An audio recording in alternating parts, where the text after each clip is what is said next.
Selamat pagi Bapak Ibu, saudara-saudari yang diberkati oleh Tuhan. Kembali kita berjumpa dalam program Renungan Pagi GPDI Tiberias Bogor. Sebelum kita memulaikan aktivitas kita pada pagi hari ini, kita mau merenungkan firman Tuhan. Mari kita berdoa. Bapa kami dalam kerajaan surga, kami mengucap syukur untuk kebaikan Tuhan. Kami bersyukur untuk hari yang baru yang Tuhan berikan dalam kehidupan kami. Dan sebelum kami melakukan aktivitas kami sepanjang hari ini, kami mau merenungkan firman Tuhan menjadi bekal dalam kehidupan kami. Terpujilah akan nama-Mu Bapa di surga. Berdoa dan mengucap syukur dalam nama Tuhan Yesus Kristus. Haleluya. Amin. Renungan kita pada pagi hari ini adalah jangan takut. Kita baca ayat pokok kita di dalam Lukas pasal kedua, ayat yang ke-10 dan ayat 13 sampai yang ke-14. Lalu kata malaikat itu kepada mereka, "Jangan takut, sebab sesungguhnya aku memberitakan kepadamu kesukaan besar untuk seluruh bangsa." Dan tiba-tiba tampaklah bersama-sama dengan malaikat itu sejumlah besar bala tentara sorga yang memuji Allah. Katanya, "Kemuliaan bagi Allah di tempat yang maha tinggi, dan damai sejahtera di bumi di antara manusia yang berkenan kepadanya." Menjelang Natal, biasanya kita disibukkan oleh berbagai kegiatan. Kita menyambut Natal dengan penuh sukacita. Ada yang mempersiapkan Natal dengan begitu rupa, menghias rumah. Ada sukacita besar yang terjadi di dalam setiap rumah tangga anak-anak Tuhan di dalam rangka menyambut Natal. Nah, tema Natal gereja kita pada tahun ini adalah Glad Tidings atau kesukaan besar. Tapi kalau kita renungkan kembali peristiwa Natal yang pertama, saya rasa tidaklah mudah bagi para tokoh di seputar kelahiran Yesus untuk menyadari bahwa berita Natal adalah kabar kesukaan besar. Contohnya Yusuf dan Maria.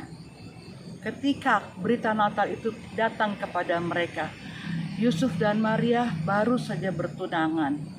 Tetapi kenyataannya Maria mengandung oleh Roh Kudus.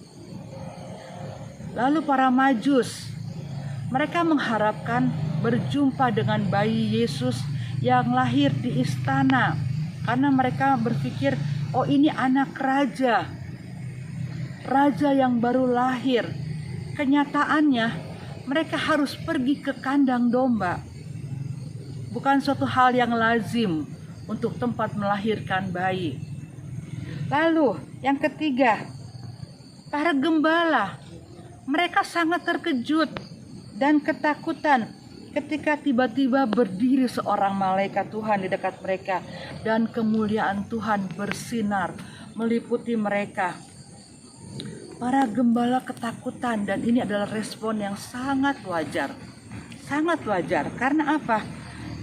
Dalam pikiran para gembala, kenapa berita sebesar ini, berita sukacita yang besar ini disampaikan kepada kami yang bukan siapa-siapa?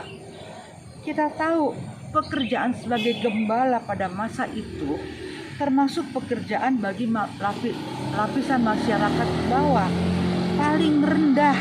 Mereka dianggap hina oleh kalangan orang Farisi dan ahli-ahli Taurat. Karena apa? Mereka dianggap tidak dapat mematuhi hukum Taurat. Contoh, mereka tidak membasuh tangan ketika makan. Padahal membasuh tangan menurut tradisi orang Yahudi tidak hanya sekedar untuk membersihkan tangan dari kuman, tetapi juga menjadi lambang mereka tahir, mereka suci. Para gembala tidak bisa membasuh tangan karena untuk mencari air bagi para domba saja sangat sukar bagi mereka. Lalu larangan bekerja di hari Sabat. Gembala-gembala juga tidak bisa melakukan itu. Mereka tetap harus mengembalakan domba-domba mereka. Jadi Dapat dimaklumi kalau para gembala merasa takut karena mereka bukanlah siapa-siapa. Tidak bisa dipungkiri, semua perasaan-perasaan semacam itu bisa timbul di hati dan pikiran kita. Takut menghadapi masa depan seperti Yusuf. Takut menghadapi gunjingan seperti yang dialami oleh Maria. Bingung melihat jalan yang dipilih Tuhan seperti orang Majus mengalami kebingungan. Atau merasa tidak layak seperti para gembala. Kita pasti sering bingung untuk memahami jalannya Tuhan. Bingung dan takut ketika rencana kita tidak berjalan sesuai dengan apa yang kita harapkan. Dan hal-hal ini berpotensi menghilangkan damai sejahtera. Natal adalah berita sukacita. Natal membawa damai sejahtera. Tidak hanya bagi bangsa Israel, tetapi kepada seluruh bangsa. Gembala-gembala tidak lagi tinggal dalam ketakutan, karena mereka berani melangkahkan kaki untuk menjumpai kabar sukacita itu. Mereka pergi seperti kata malaikat untuk menjumpai bayi Yesus di palungan. Damai sejahtera selalu hadir ketika ada keberanian dalam diri ini untuk melawan rasa takut dan khawatir, serta mempercayai bahwa kabar sukacita itu memang ada. Jadilah seperti para gembala yang berani melangkahkan kaki menjumpai bayi Yesus. Temukan damai sejahtera yang telah datang untuk kita itu sekarang. Jadilah seperti para malaikat yang menyuarakan berita damai sejahtera kepada mereka yang membutuhkan. Kedatangan Yesus ke bumi bukan mendatangkan ketakutan, tetapi membawa kabar damai sukacita. Puji Tuhan, inilah renungan kita pada pagi hari ini. Natal membawa kabar sukacita, oleh sebab itu jangan takut. Tuhan Yesus memberkati, mari kita berdoa.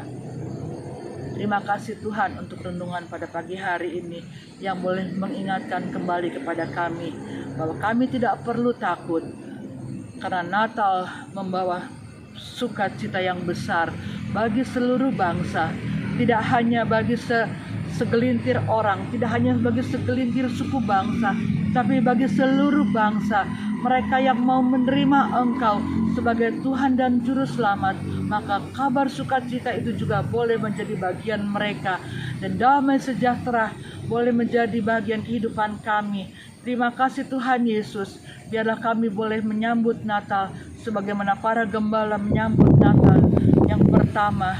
Terima kasih Tuhan Yesus, terima kasih ya Allahku. Biarlah firman Tuhan tertanam dalam hati kami, dan apapun yang akan kami kerjakan sepanjang hari ini, kami yakin kami disertai oleh Tuhan.